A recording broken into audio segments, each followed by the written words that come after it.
long time ago, in a galaxy far, far away.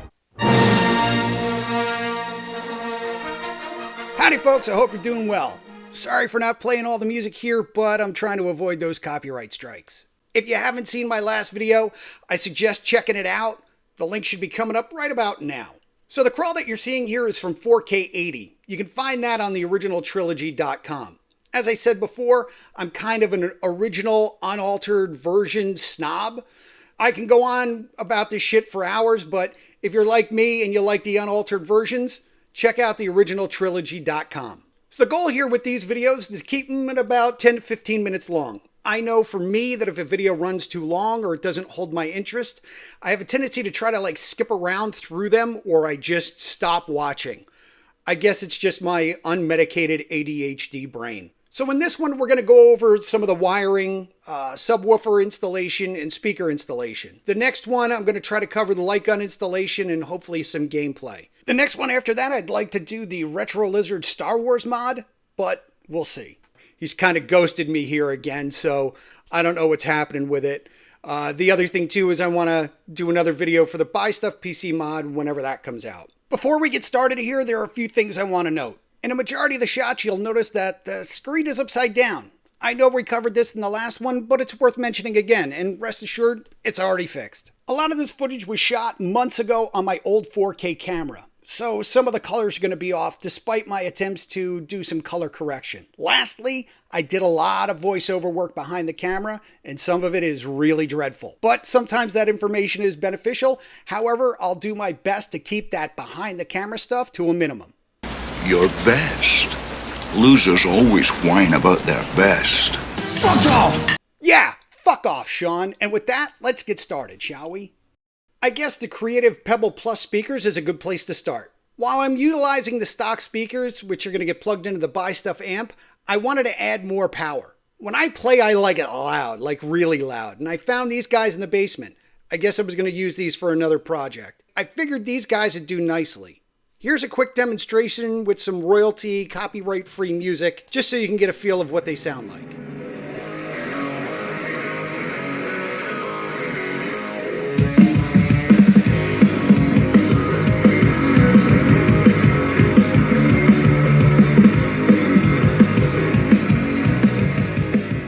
I mean, not bad, right? They hit pretty loud. A friend of mine who's an audiophile said that they were very impressed with the sound quality of these little guys, especially for the $40 price tag. If you're interested in the Pebble Pluses, you can find a link for them in the description below. Mounting these guys was a little bit of an adventure. I'm just going to kick it up to 800 speed here while we review the installation. You'll notice that I'm using some of my favorites for mounting: 3M double-sided tape and the 3M clips. If you're interested in the clips, tape, or anything else that I'm using in this video, links will be in the description. If I happen to miss something, feel free to hit me up in the comments and let me know. I check them regularly and respond as often as I can, even on the older videos. The process here is pretty standard. Lightly stick the speakers to the back panel, adjust them as needed before pressing them down and locking them into place, tuck the wires in the front, get the cable management done, that sort of thing. I thought about maybe notching the back panel so I could tuck the wires inside. Maybe I'll do that down the road when another mod arrives. Initially, I mounted the speakers and wired them up and thought they looked pretty good from the back. But when I moved around to the front, I could see that they were kind of obscured by the marquee.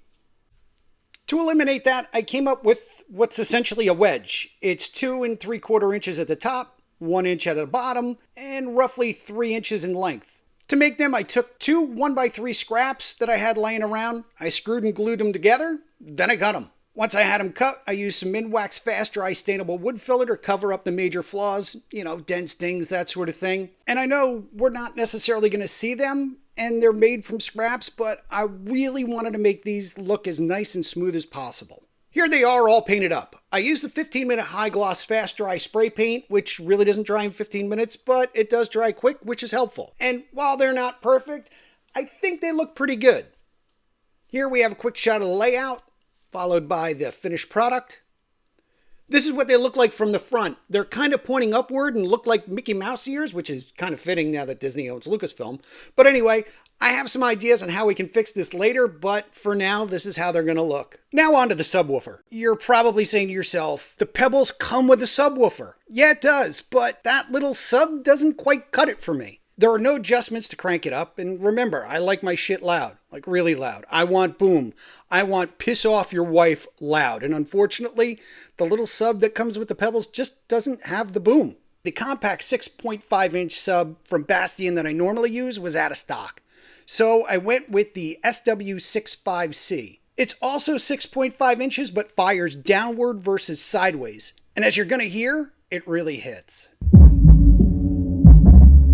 I think it sounds pretty good. Hopefully it fits. It definitely fit, as you could see here. Don't worry about the bass puck. We've got that moved to the front of the riser to give you that extra rumble for when you're driving. Here's just a quick flyby of how it's all set up. I moved the smaller sub as close to the front as possible without actually touching the front panel. I also left a gap between the two subs so they didn't touch and create vibration against one another when they were working. Unfortunately, you just can't see that gap here. Next up is the Buy Stuff amplifier. While his explanation is not the best, I'll let the other Billy Woods take it from here. Gone ahead and hooked up the amp system. So we'll shoot it in here real quick. So you got your speaker connector right here, the audio coming in to the amp, as well as power.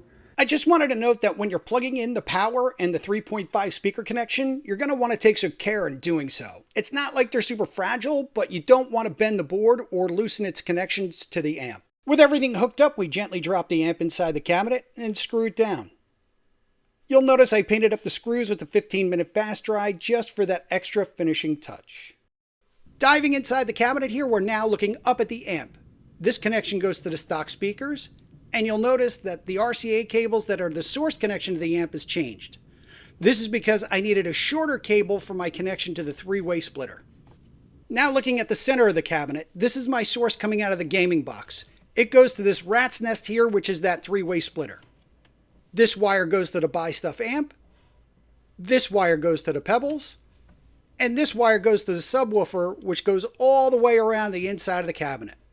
Sorry for the long shot here, but this is the best way I can describe some of my rationale.